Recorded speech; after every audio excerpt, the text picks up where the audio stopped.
la libertad de expresión también inmediatamente se le vincula, ingeniero, con lo que está pasando en Ecuador, se prepara la ley mordaza a la prensa. Ya se está cocinando la ley de medios similar a la de Ecuador, y hoy día el diario capitalino El Expreso ha detallado en su portada. Te repito que basta que el presidente Ollanta expresara en un acto público que él pide de que deberían dedicarle siquiera un 15% del espacio que cubre la televisión a noticias positivas, para que esto se interprete como un inicio de lo que ha significado tanto en Ecuador, que recientemente se ha aprobado una nueva ley que hace que ya el gobierno tenga injerencia en lo que es el contenido de las noticias.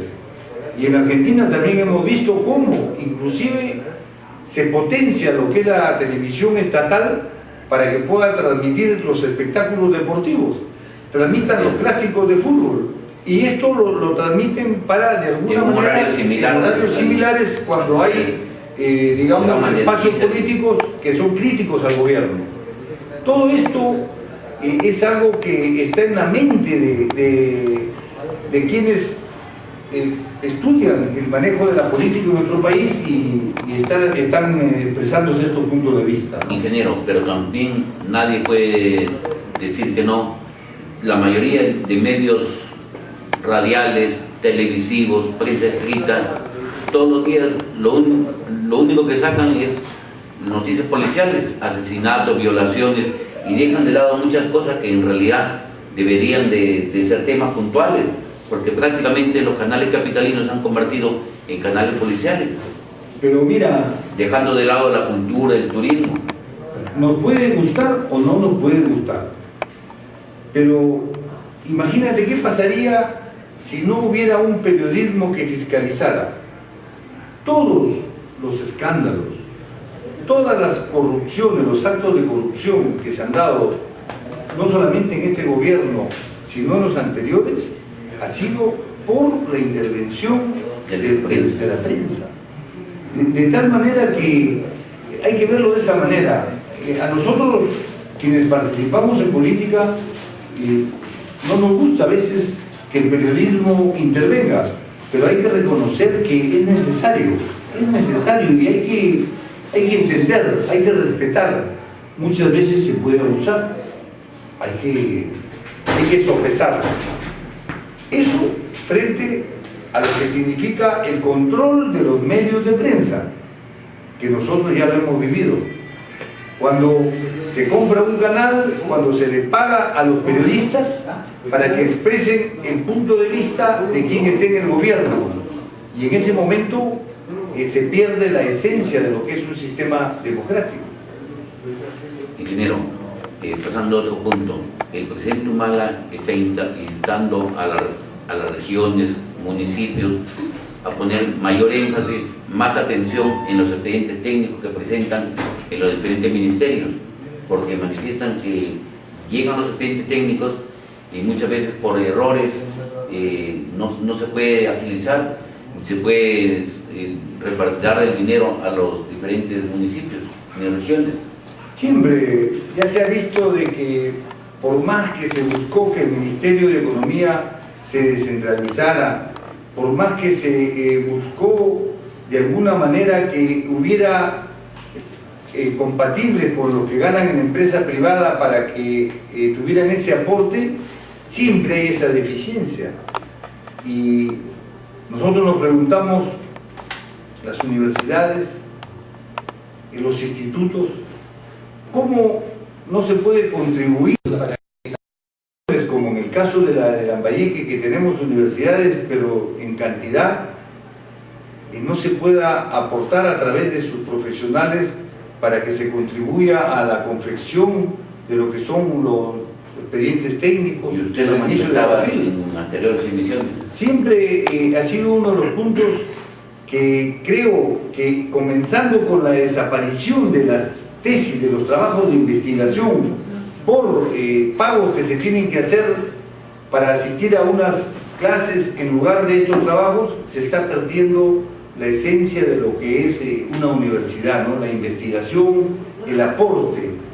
¿Cuántos profesionales hay de nuestro Ferreñafe, de los distritos, que prácticamente sus tesis las podrían hacer sobre la problemática que afecta a Mesón El Muro, a Pítico, a Pueblo Nuevo, a Incahuasi, al mismo Ferreñafe, y elaborar los perfiles, los expedientes técnicos para convalidarlos y de esa manera tener un buen paquete de proyectos que son la base para que se pueda iniciar una buena gestión municipal y sobre todo municipal y luego por un momento difícil en la agricultura, ¿no? En nuestra provincia básicamente, con el precio que se tiene por tonelada de caña, que ya ha llegado ya a 40 soles, 45 soles, no es rentable. Ha bajado. Hay que recordar que hace 2 años se estuvo pagando hasta 180 soles y era rentable para el agricultor. Ahora los que no han arrendado están perdiendo en el cultivo, lo mismo que en el arroz.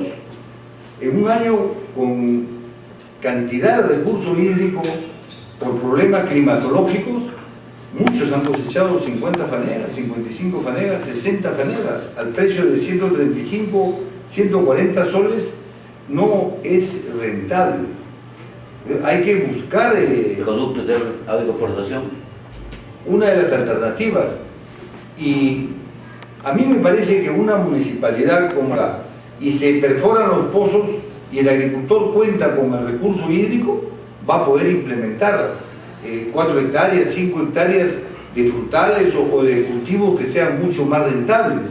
Además que va a poder tener un pequeño molino para la preparación de subproductos y esto puede generar una reactivación de la economía.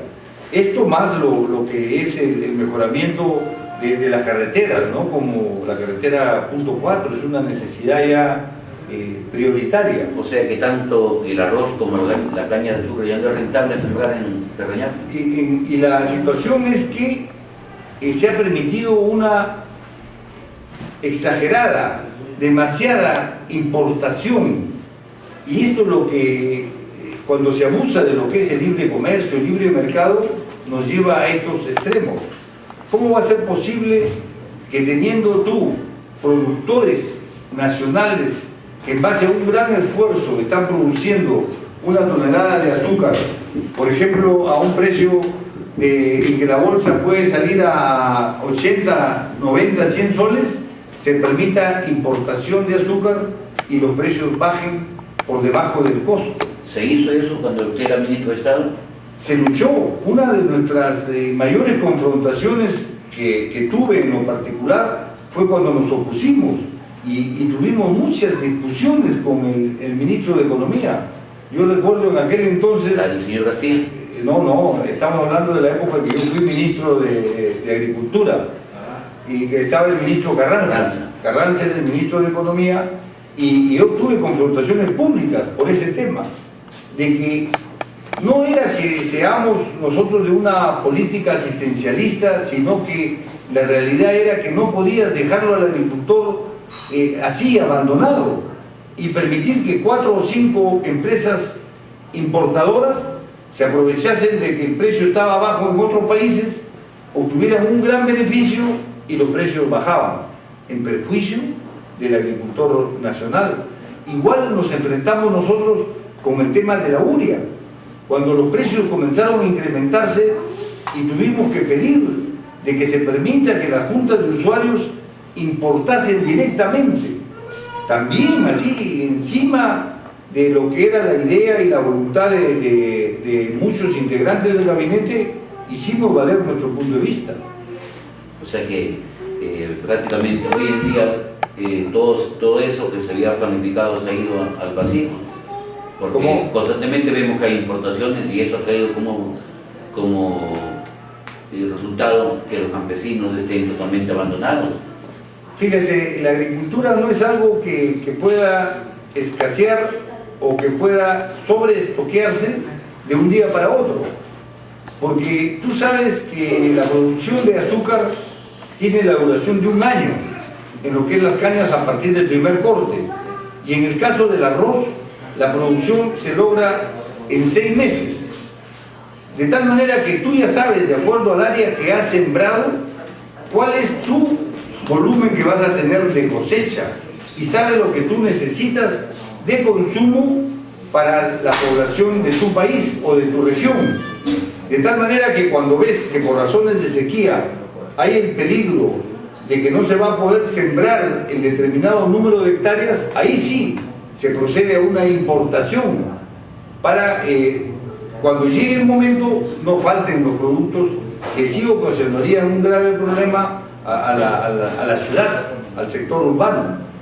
Pero acá el sector agrícola es el más perjudicado y ahora ya estamos... Hay que darle un apoyo. Como autoridad usted puede servir de trampolín, de apoyo a toda esa gente que muchas veces tiene 1 o 2 hectáreas y no puede, la verdad, no puede ni sembrar sus terrenos. Que cada vez son menos los agricultores que pueden sembrar directamente y se ven en la necesidad de tener que arrendar y trabajar. El trabajo no nos va a ofender. El agricultor, todos estamos acostumbrados a trabajar, a agarrar una palana, a hacer las labores en el campo cuando es necesario.